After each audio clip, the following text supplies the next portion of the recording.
Boa tarde a todos os nossos amigos ouvintes do vlog do Conto do Pedro Villanueva. Já acompanhando a tentativa do STF, usurpando naturalmente os elementos constitucionais do Congresso Nacional de legislar e forçando a tão alardeada lei anti-homofobia, a revelia naturalmente das instituições, uma vez que o STF não tem poder de legislar, mas tão somente de julgar controvérsias constitucionais e outros de natureza legal, eis que me deparo com as bobagens do ministro Celso de Mello em defesa da legislação anti-homofobia. Eu gostaria até de ler alguns trechos para que a gente possa rir um pouco. Se é que podemos rir, né? A gente tem que chorar por conta de um ministro desse tipo, dessa envergadura, né? Dessa envergadura intelectual tão baixa. Mas vamos lá. Essa visão de mundo, fundada na ideia artificialmente construída de que as diferenças biológicas entre homem e mulher devem determinar os seus papéis sociais, meninos vestem azul e meninas vestem rosa, impõe notadamente em face dos integrantes da comunidade LGBT uma inaceitável restrição às suas liberdades fundamentais, submetendo tais pessoas a um padrão existencial heteronormativo incompatível com a diversidade e o pluralismo. Vamos analisar uma coisa muito curiosa. Vocês concebem um pai que não seja homem?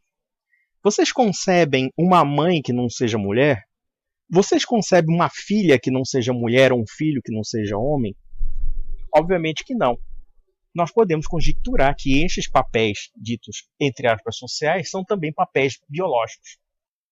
Em outras palavras, nós não podemos dizer que um homem pode ser uma mãe, como também não podemos dizer que uma mulher pode ser pai.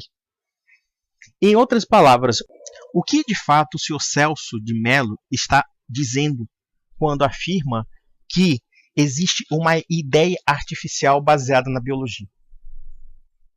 Pelo contrário, as ideias do senhor Celso de Mello contrariam artificialmente a biologia, contrariam artificialmente a realidade, contrariam inclusive os elementos ontológicos do ser humano.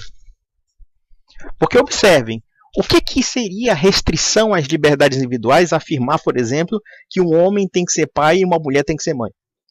Ou que necessariamente homem e mulher implicam também certos elementos biológicos que são imutáveis e que, portanto, influenciam não somente na conjuntura da família, como também na conjuntura da reprodução humana e também na conjuntura dos papéis sociais. Só uma pessoa muito perturbada para pressupor que o artificialismo ideológico do movimento LGBT, que diz que isso é liberdade fundamental, ou seja, qual é a liberdade fundamental que o movimento LGBT reivindica? A de afirmar que a homossexualidade é um direito tão fundamental tanto quanto alguém, por exemplo, ter uma família, dentro, naturalmente, dos conceitos biológicos que o senhor Celso de Mello quer restringir. E vejam que quando ele fala aqui da liberdade, ele fala do quê? Da liberdade contra a natureza. Em outras palavras, alguém pode pressupor que você pode ser livre daquilo que você é? Como ele está falando? Eu posso ser livre de ser homem? Eu posso ser livre de ser uma pessoa humana? Como, por exemplo, alguns loucos que aparecem na Europa, nos Estados Unidos, no Canadá, enfim, dizendo, não, eu tenho um problema, uma disforia de identidade, então vou virar um cachorro, vou virar um gato. Eu posso dizer que isso é liberdade? Obviamente que não. E observem aqui o argumento da diversidade do pluralismo. Isso aqui é um chavão tão ridículo porque não define o que significa diversidade e não define tampouco o que significa pluralismo.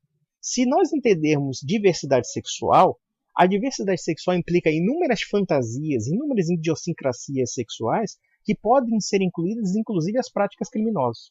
Então, a diversidade sexual, entre aspas, nunca é desejada justamente porque existe uma conduta natural, sexual e biológica do homem que é imutável e que é essencial não somente para a sua sobrevivência, como também parte de sua identidade no ponto de vista ontológico, como também é o elemento central da perpetuação da espécie humana. Ou seja, a relação entre homem e mulher. Sem esta relação, nós não temos continuidade na existência. Sem esta relação, não existe família. Sem esta relação, não existe laço de consanguinidade e de parentesco. Então, que merda é essa de que a ideia artificialmente construída de que as diferenças biológicas entre homem e mulher devem ter determinados papéis sociais? Quer dizer, ele está dizendo o seguinte, que pai e mãe são papéis artificialmente construídos. Se eu tiver um filho, e se eu me declarar pai daquela criança, logo eu não sou pai necessariamente, mas isso é uma coisa artificialmente construída, porque eu posso dizer, por exemplo, que meu filho é apenas um comparsa meu. Eu posso também afirmar que meu filho não é meu filho, porque isso é artificialmente construído. Eu fico perguntando se o ministro Celso de Mello está no exercício das suas faculdades mentais. Embora nós sabemos que as ideologias, em geral, têm o poder de desfigurar a consciência das pessoas. Mas vamos outras besteiras que o senhor Celso de Mello nos brindou na mais alta corte do país. Versões tóxicas de masculinidade e feminilidade acabam gerando agressões a quem ousa delas se distanciar no seu exercício do direito fundamental humano ao livre desenvolvimento da personalidade, sob o espantalho moral criado por fundamentalistas religiosos e reacionários morais com referência à chamada ideologia de gênero.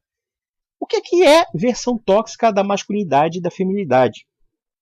Quer dizer que a masculinidade não existe, a feminilidade não existe, a identidade sexual não existe? Quer dizer que fundamentar o fato óbvio, ontológico, natural, real, de que existem homens e mulheres e que, portanto, essas diferenças biológicas são elementos determinantes de muitos aspectos da conduta humana no que se refere ao fato do homem e mulher propriamente dito, segundo ele, é uma ofensa ao direito fundamental. Aí eu pergunto, que direito fundamental que ele expressa da livre personalidade, quando essa, entre aspas, livre personalidade nega os atributos ontológicos da pessoa? Como é que eu posso desenvolver a minha personalidade negando um atributo da minha pessoa? O meu sexo é um atributo da minha personalidade. Quando eu coloco no registro civil que eu sou um homem, isso é um atributo da minha personalidade. E sendo esse atributo da minha personalidade, logo, o desenvolvimento psicológico da minha personalidade está no atributo ontológico da minha existência. E não da negação da minha existência. Não da negação daquilo que eu sou. Aqui nós vemos um discurso viciado, completamente idiotizado, de um ministro que não sabe fazer categorias lógicas e racionais das mais óbvias.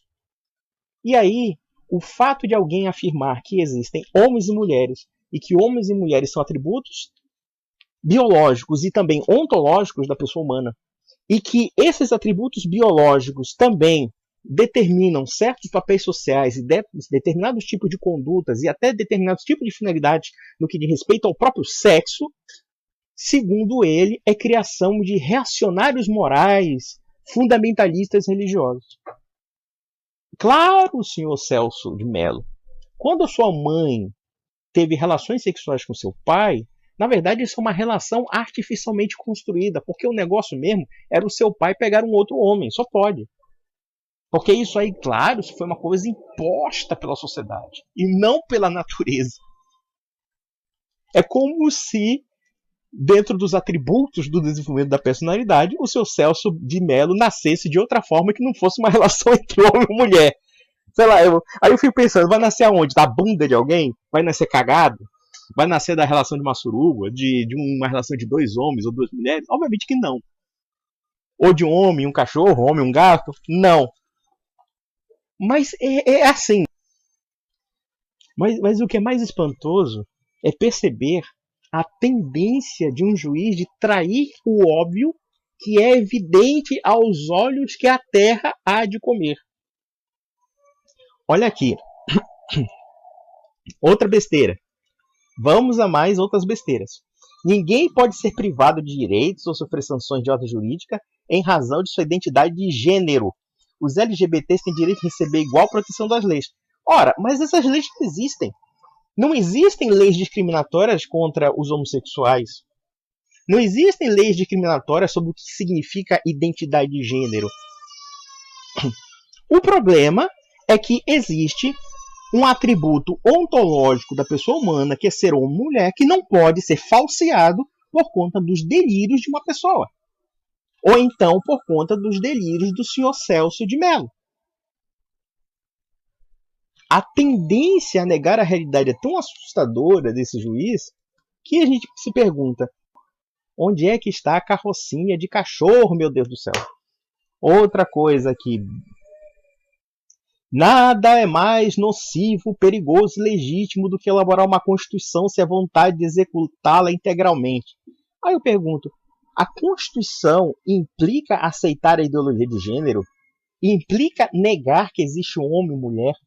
Que existem atributos ontológicos e biológicos que definem homens e mulheres?